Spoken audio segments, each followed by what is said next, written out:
and welcome back. We are on the menu and in the kitchen with Ronnie. We are making cheeseburger. Bacon cheeseburger. Bacon cheeseburger soup. Yep. So the recipe calls for 5-piece slices of bacon that you're supposed to, fry up before.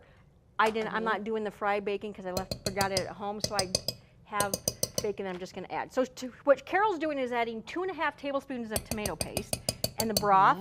She's going to add that to that. While she's doing that, I'm going to add 3 ounces of cream cheese. To this? Yes. That'll thicken it up.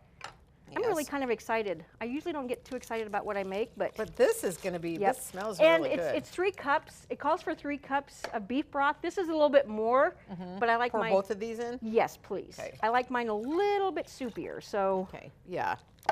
Okay, so I think I got enough tomato. Was the tomato paste just to kind of thicken it up maybe, or give it a tomato? Give it the tomato. And then to that, we're just going to stir in some cream 3 ounces of cream cheese. Is that the whole stick? Nope, that's 8 ounces, so it's like a, And I'm making these smaller. So we know, so we're measuring it accurately. That's how we operate. That's right.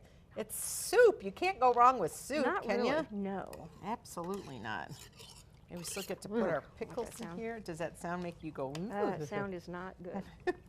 So she's just going to kind of get that till the cheese kind of melts. And then to that, we add a 1/2 cup of whipping cream. Ooh. But we're adding that as soon as this gets kind of down. When it kind of melts down. It'll take a couple minutes, is what the recipe says. Well, and I did taste this before we poured everything in, and it was really good. The mustard and all those spices that you put in, it is really good. It kind of gives it that mustard ketchup-y taste. So. And I probably would have, if it was me, I would add more dill pickles. But like I said, I like to make one thing. Look how many I cut up, though. And then Carol did take a little bite. She doesn't like hot, so the amount of heat was good for Carol. So that's that would be for any palate. So if you want to spice it up a little bit, add a little more. Pickle juice? Oh, please. Just in case I go out running and get hot. The leftover juice from the pickles. There we go. We're not going to add the pickles to this. We're going to add that to the meat. Is that right? No, we add the pickles to that, and then we add everything here. Yep. Okay. Okay.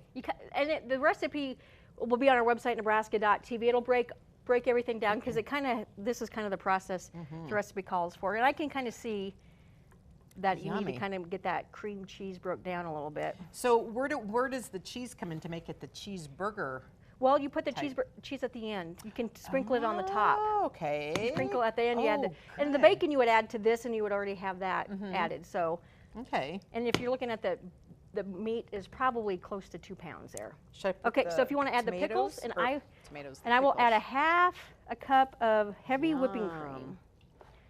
And I'll take the other half and make ice cream. See, I never would have thought of whipping cream in this, heavy whipping cream. I would have thought, Unless you want heavy whipping cream. Do you like that for your coffee?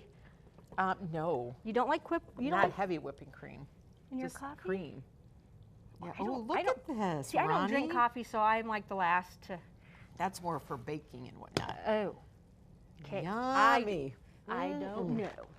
This looks delicious. Well, what I'm going to do with this is we're going to keep cooking this, and I'm going to put it in the crock pot and kind of keep warm all day. So how many servings will this make, do you think? 1 for me, and I don't know who else. So, Dee, you're on your own for dinner tonight. It's just one of those recipes. If you're like me, when you go to a potluck or whatever, you always want to bring something new. And when I saw this, I'm like, yes. Yes, because it's that time of the year. And if you have soup recipes that you'd like to share with us or that you would like to come on the show and make, it's crock pot season. If you have a crock pot recipe, go ahead and share that with us as well, because we love doing a fall cold season kind of recipes. Yeah. This looks really good. If you want to add it to that, you sure can. Okay. Yeah, because it'll still melt down. And it smells like a cheeseburger. That's what's crazy to me. Yes, there we go. Ooh, and you add that. You thicken it up, and then it calls for 5 slices of bacon, and I don't know, eyeball that. Yeah, you can never have too much bacon. I don't know. Ronnie, this looks absolutely delicious. And then you'll just let it warm for, it says 10 to 20 minutes, 5-10 minutes. We're just going to let this sit in the crock pot all day and just smell it. Absolutely. All that is to it. And then you can add your cheddar cheese. Yeah, or you can as add the your cheese topping. now if you want to kind of give it some thicken up. Too. So do whatever you want to. Okay. So that's all there is to it. That's what's for dinner tonight. Thank you, Amen. Ronnie. You betcha. Appreciate it. We'll be right back with more Good Life. Stay with us.